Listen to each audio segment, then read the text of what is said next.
Thank you, Lisa, for sending this fabric that is now going to be on our kitchen chairs. Thanks! Hi, my dolls. Welcome back to my channel. Today we're going to be doing the continuation of the bed. So next up is the mattress, of course. And in the previous video, you might remember me saying that you didn't actually need to do the slats. You could do like a slab. And this is what I meant. This is the base for my mattress. However, if you had wanted to do the slab from the get-go, you could have. I just think, you know, sometimes it's fun to have super realism in miniature because it just looks really cool, but it's not necessary, especially when no one is going to see it. So yeah, but yeah, I have this and I'm going to do batting. Usually people will use sponges or foam because that makes sense. But I'm going to use batting from a pillow to make the mattress. I'm also going to use this ribbed tank, and the reasoning is because I wanted white sheets for the bed, but I didn't want them to look plain, and so the ribbed fabric is going to be perfect for that. It's actually kind of thick and stretchy, so it's going to look really nice, I'm hoping, and not plain. Otherwise, you know, you could use just a plain white fabric, even cotton. That's going to be a little stiffer. The other reason I wanted to go with the tank, because it has a built-in hem, and that's going to work really nicely when you're making pillowcases and getting that bedding look. So yeah, keep that in mind when you go to make these things. This is just going to take a little bit of work off whatever you need to make. So here's where it goes off the rails because I clearly don't know what I'm doing. I should have made a pillow, I think, and then just glued the pillow onto the base, now that I'm thinking about that. But here's where we are. I started by gluing this down, not smart. And then I kind of made the shape that I needed. So basically, I have to sew this part and this part together like so. My goodness. Try to show you that again, like this.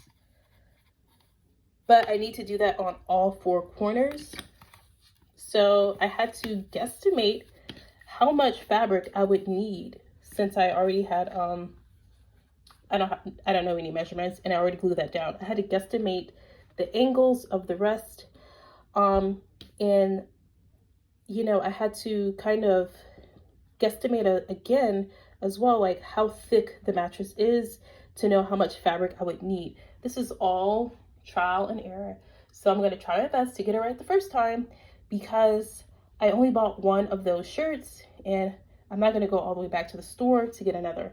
So that would postpone the project if I don't do this right or do this in an acceptable way the first time. Okay, I wanted to thoroughly confuse you. So just showing you my progress, I have all the corners, doing the corner thing. And trust me, they're doing the corner thing. And so now I have to glue this down, but you don't glue it down there. I have to like cut this down a little bit because when I did the corners, I noticed one was longer than the other, and the one that was longer was this one. So now I have to like cut down the side of it before gluing down the side. But when you glue down the side, you're going to glue down the edge to this edge. But leave a part open to stuff it, right? Yes, that's not confusing at all. Okay, so see how loose it is and just ready to be stuffed? So yeah, the back of it looks just not right. Depending on how it turns out, I might neaten this up simply by doing another piece of foam board, like onto the back. That way it's not ugly on the bottom, but no one's gonna see it, so not necessary. But yeah, I'm just gonna stuff this now and hope that when it takes shape, it is the right shape. Okay, it's not horrible by any means. It's very lumpy. It turns out I don't have the patience for such things like getting all the lumps out of pillow batting. Um, when you flip it over, it should kind of have like overhang. It should be like flat, fat like this, where there's like a little pudge on either side. As you can see, I'm getting kind of like a pentagon, trapezoid shape, pentagon geometry, right? So just figure out where you want that if you mess up like that, but I guess I'll just do it like this. And I need my tripod, but whatever.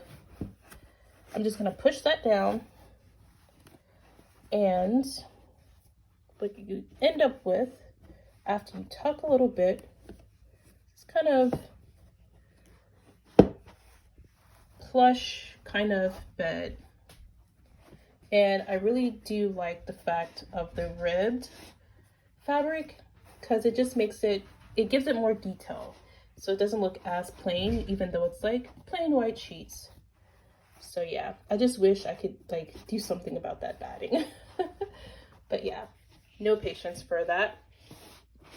So that looks fairly real. So yeah, another reason why I like the shirt fabric is because of the flexibility.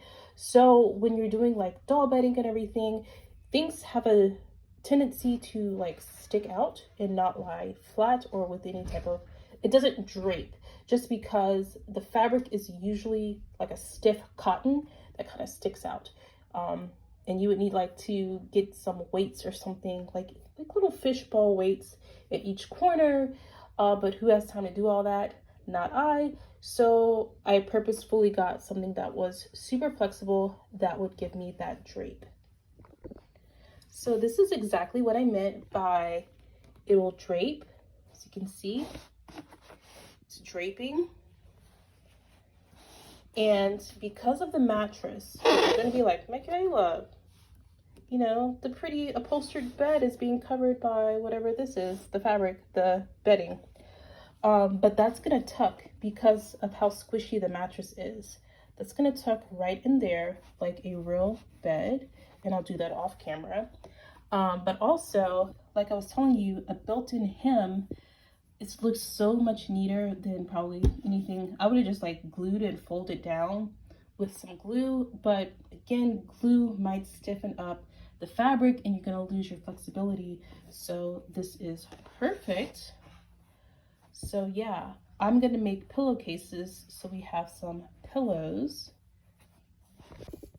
So I have my pillows, and I was actually worried they'd be too small, but they're actually kind of big. And by big, I mean long, because they kind of overshoot the bed like that, which it's possible it's gonna work still, because perhaps I will make a comforter, and that will go over the sides as a real bed would.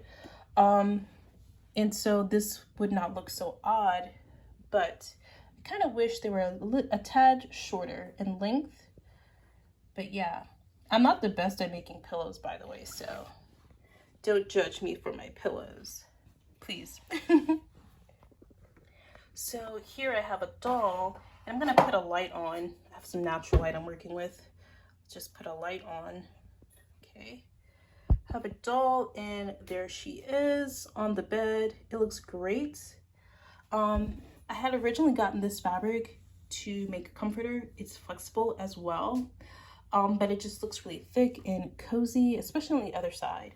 However, the grayness of it was a little bit too warm for the gray of the bed. It's either too warm or too cool, and it's just not the same tone. So I have switched out the table, the side table for the nightstand. So I'm trying to say that I made a few months ago, and yeah, it looks really, really nice. Love it. And yeah, that's gonna do it for this video. Thank you so much for watching, and I'll catch you in the next one. Bye.